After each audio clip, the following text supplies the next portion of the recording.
Now, 32 people have been arrested in Libya in connection with recent bomb attacks in the capital. All those detained are said to belong to a network of loyalists of the country's former leader Muammar Gaddafi and have reportedly been receiving financial backing from abroad. Let's discuss this further now. I'm joined by political analyst and Middle East consultant Peter Eyre, live on the programme. Good to see you today. As I'm sure you were listening to the story we're covering now, the weekend's attacks come 1 year after Tripoli fell into rebel hands. I mean, how stable is the situation now? The Deputy Interior Minister says Libya is awash with weapons. Well, Libya is following the same trend as all the other countries where there was a forced regime. We have the same scenario in Iraq, as you know, almost on a daily basis in some cases. We have the same situation in Afghanistan, with or without the troops being there. We've got the situation in Libya, which was, again, a forced regime.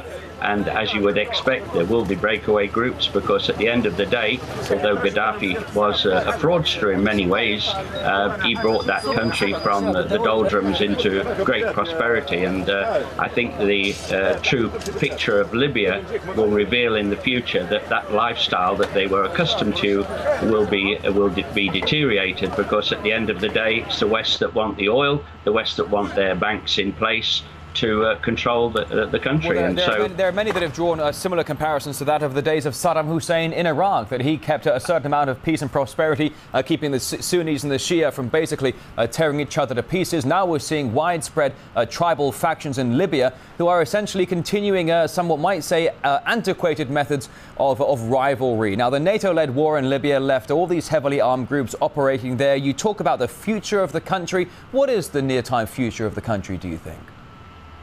In the short term, it will persevere and plod along as it always has done, but we will see an increase in violence and bombing. What I found quite amazing, because, you know, I used to work in intel myself in NATO a long time ago, and I've become very observant, especially of photographs.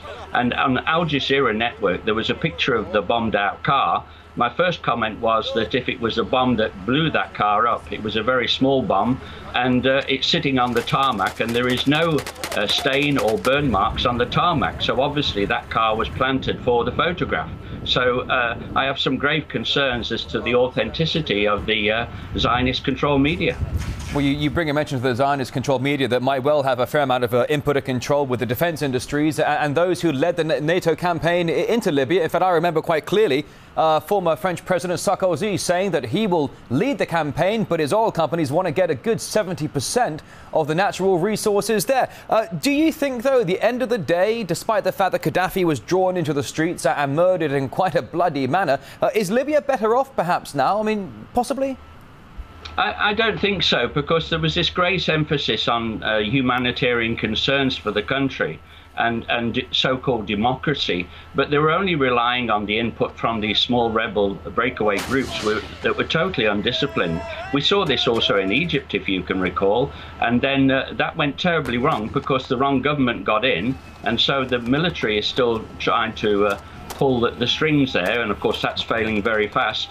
And I think we will see a natural rebellion occur, like is ongoing in Iraq, like is ongoing in Syria and Egypt, of these people, these tribal people you call them. Remember that Gaddafi himself was tribal, and he had a very, very devout following on the tribal side. So this is just a rehash of everything that's happening everywhere else. It's Western-led, and the only reason they went into Libya was because he was going to nationalise the oil company, and they couldn't get their fingers onto the banks, and so they had to do a regime change.